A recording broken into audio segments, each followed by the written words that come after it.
देखिए, हर पाकिस्तानी कह रहा है कि ये सिस्टम ने तो रीसेट होना है।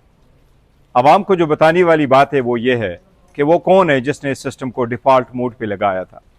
जब से मुल्क नए पाकिस्तान से पुराने पाकिस्तान की तरफ चला गया, पूरा सिस्टम कोलैप्स हो गया है और इस मरतबा इस नाकामी का इतराफ़ भी हो गया है कि सिस्टम कोलैप्स हो चुका है। और जब से नया सिस्टम से पुराने सिस्टम में ये चले गए, महंगाई बढ़ गई, इकनॉमिक ग्रोथ नेगेटिव में चला गया, गुर्बत 40% की लकीर से नीचे लोग गुर्बत गुजार रहे हैं। इस वक्त ह्यूमन राइट्स वायलेशन सबसे ज़्यादा है, असीरान सियासी सबसे ज़्यादा है, मुल्क में लॉ एंड ऑर्डर की सिचुएशन सबके सामने है, किसी सूरत अदलिया आज़ाद नहीं है, लोग अपनी ज़िंदगी के पीछे परेशान हैं। लॉ एंड ऑर्डर की सिचुएशंस को अगर आप देखें, सबसे पहले ये कोशिश की गई कि आप 2 तरामीम लेके आएँ, आपने अदलिया को टारगेट किया, आप 2 तरामीम के नतीजे में 90 जजेस को अपॉइंट हो गया, लेकिन उसके बाद अदलिया मज़ीद कमज़ोर हो गई, अदलिया की आज़ादी ख़त्म हो गई, मीडिया की आज़ादी आलमोस्ट ख़त्म हो गई, इंसाफ नाफेद हो गया।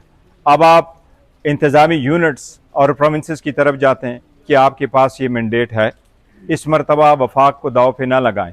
ऐसी तरामीम करना जो सारे सूबों को टच करते हो, इसमें बड़ी कंसेंसस की ज़रूरत होती है और इसकी आवाम की मैंडेट की ज़रूरत होती है। ये दोनों मैंडेट जो रहे, इनके पास कोई ऐसा इख्तियार नहीं है।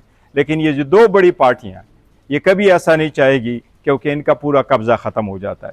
सबसे बड़ी बात यह है कि इस वक्त जिस चीज़ की ज़रूरत है वो पाकिस्तान में पूरी दुनिया जानती है कि इस वक्त अगर आप यूनिट इस नतीजे से बना रहे हैं कि पाकिस्तान तहरीक इंसाफ को नुकसान हो, तो पाकिस्तान तहरीक इंसाफ की 90% अल्हम्दुलिल्लाह पूरे मुल्क में मकबूलियत है। पाकिस्तान तहरीक इंसाफ हर इलेक्शन जीतेगी अगर वो फ्री, फेयर और ट्रांसपेरेंट इलेक्शन हुए। इस वक्त खान साहब के पास जो दुनिया की सबसे बड़ी पॉलिटिकल लीडर है, वो उनके पास पाकिस्तान का सपोर्ट हासिल है, वो उम्मीद की एक किरण है। मैं ये एक बात बताऊं, पाकिस्तान तहरीक इंसाफ वाज़े कर चुकी है कि पीपल्स पार्टी और PMLN ने कश्मीर में भी सियासत की।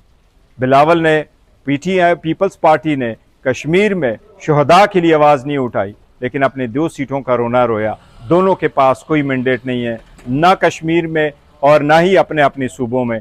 इस वक्त जो उनके पास लड़ाई झगड़ा है, ये अपने ज़ाती मुफादात के लिए लगे हुए हैं और इस मरतबा आवाम इनके नरगे में नहीं आएगी, इंशाल्लाह ये नाकाम होंगे। अच्छा, दूसरा ये कि इस हवाले से आज़ाद कश्मीर से मज़ीद तशवीशनाक खबरें आ रही हैं। मोहसिन नकवी ने PTI का नाम लिया कि हम PTI को भी साथ मिलाना चाहते हैं, तो ये क्या कौमी हुकूमत की तरफ का इशारा देखो, है? कौमी हुकूमत तो हमारा पहले से मुतालिबा है, हम चाहते हैं कि कौमी हुकूमत बने, लेकिन आपको कहा कि हुकूमत बननी चाहिए और फिलफोर होने चाहिए और हुकूमत जो है नए इलेक्शन की तरफ कौम जाए और नेशनल हुकूमत की बहुत अशद ज़रूरत है। और ये अचक जैसा बड़ा फ्लोर ऑफ द असम्बली पे भी कह चुके हैं, वो प्रपोजल भी दे चुके हैं और इसकी तरफ जाना चाहिए। लेकिन उसकी जो इतराफ़ हो चुकी है हुकूमत की तरफ से, वो इस सिस्टम के कोलैप्स होने का। 4 साल के बाद ये इतराफ़ आना, ये बड़ी बात है कि सारा सिस्टम कोलैप्स कर गया है।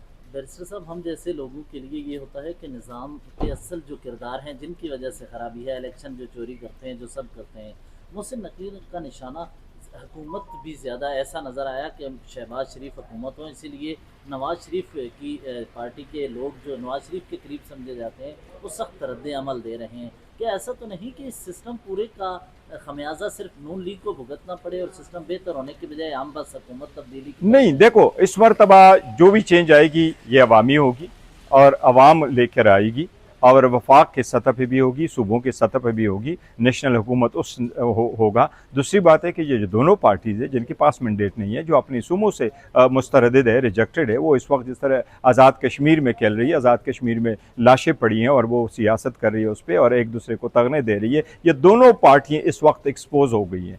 दोनों पार्टियों ने एतराफ़ कर लिया कि ये फॉर्म 47 के, बिलावल ने कैटेगोरिकली कहा कि वज़ीर-ए-आज़म फॉर्म 47 की पैदावार है, मैं तायीद करता हूँ, लेकिन बिलावल हिमसेल्फ भी और पीपल्स पार्टी भी फॉर्म 47 की पैदावार है। मेरे साथ बैठे, मैं कराची भी चैलेंज करता हूँ, आप मुझे अपना मैंडेट बताएं, मैं आपको बताऊं। लोकल गवर्नमेंट आपने हमारा मैंडेट ले लिया, आपने नेशनल असम्बली में मैंडेट लिया, आपने प्रोविंशियल असम्बली में मैंडेट लिया, आपने जिस वक्त इवन आसपा भुट्टो साहिबा को भी अनअपोज कराया, हमारे बंदे को वहाँ पर رکھ کر کے گیا تاکہ وہ نامینیشن پیپر اس کی فائل نہ ہو تو تب جا کے ہوا. ان دونوں پارٹی کے نے سسٹم کولیپس کروایا, 40 سال سے اس پہ قابض ہو گئے, یہ سسٹم کے کولیپس کرنے ہی کے ذمہ دار ہیں. بیرسٹر غور صاحب, کیا یہ نامناسب نہیں ہوگا کہ آپ صرف ان دو پارٹیز کو سمجھتے ہیں کہ انہوں نے سسٹم کو کولیپس کیا ہے, اور آپ یہ بھی نہیں سمجھتے کہ اس کے میں اسٹیبلشمنٹ کا؟ نہیں, میں یہ کہہ رہا ہوں کہ میں نے بڑا کیٹیگوریکلی کہا کہ جو لوگ ان کو لے کے آئے ہیں, اور وہ کون ہے جو سارے سسٹم کو ڈیفالٹ موڈ پہ لگا بیٹھے.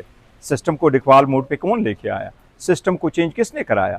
وہ نیا پاکستان سے اولڈ پاکستان پہ کون لے کے گیا؟ پرانے پاکستان میں جب سے آپ گئے ہیں مہنگائی بڑھ چکی ہے, امن و امان نہیں ہے, انٹرنیٹ نہیں ہے, فریڈم کی آزادی نہیں ہے, عدلیہ کی آزادی نہیں ہے, لوگوں کو آواز اٹھانے کی نہیں ہے. عوام کو مہنگائی کی جس طریقے سے ہوا ہے, اور جس طریقے سے حالات گزشتہ 4 سال میں خراب ہو گئے, جس طریقے سے عوام 4 سالوں میں مایوس ہو گئی ہے, اس سے پہلے کبھی عوام مایوس نہیں تھی. عوام کو کوئی امید کی کرن نظر آتی تھی. ان میں سے دونوں پارٹی سے ایون میں نے تو اسمبلی میں بھی کہا ہے کہ جو حالات ہے, عوام کا آئین پہ اعتماد نہیں رہا, عوام کا اس اسمبلی پہ اعتماد نہیں رہا. جس طرح خان صاحب کو لایا گیا وہ بھی ایک ناکامی تھی.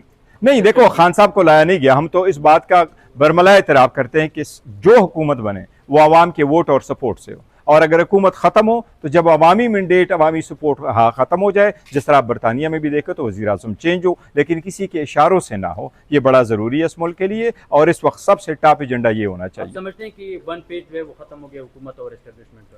دیکھو, یہ اپنے اس کے ہیں جو دو پولیٹیکل پارٹیز ہیں, جس طریقے سے ایک دوسرے پہ انہوں نے لفظی گولہ باری کی اور پھر ادھر آ بھی گئے, میٹنگ بھی کر لی ہے. یہ ہمیشہ سے پاور شیئرنگ پہ بلیو کرتے, یہ عوام کی بہبود پہ نہیں بلیو کرتے, یہ عوامی طاقت پہ بلیو نہیں کرتے, یہ عوام کی مینڈیٹ بلیو نہیں کرتے, یہ لے دے کر کے کرتے ہیں. میں پیپلز پارٹی سے پوچھوں گا کہ اگر آپ عوامی مینڈیٹ پہ بلیو کرتے ہیں تو ہمارے ووٹوں سے اور خان صاحب کے نام سے الیکٹ ہونے والا بندہ آپ کے ساتھ کس طریقے سے گلگت بلتستان میں کیبنٹ میں بیٹھا ہے, آپ لوگوں نے ان کو اپنے پاس کیسے ملا لیا؟ کیا وہ ہمارے ووٹ سے نہیں جیتا ہوا تھا؟ ان کے سیٹوں سے آپ نے حکومت بنائی, کہ آپ اس طرح کی حکومتیں کر رہے ہیں. اس لیے ہم سب اس چیز کے خلاف ہیں. عوامی طاقت کے ذریعے سے حکومت آنی چاہیے.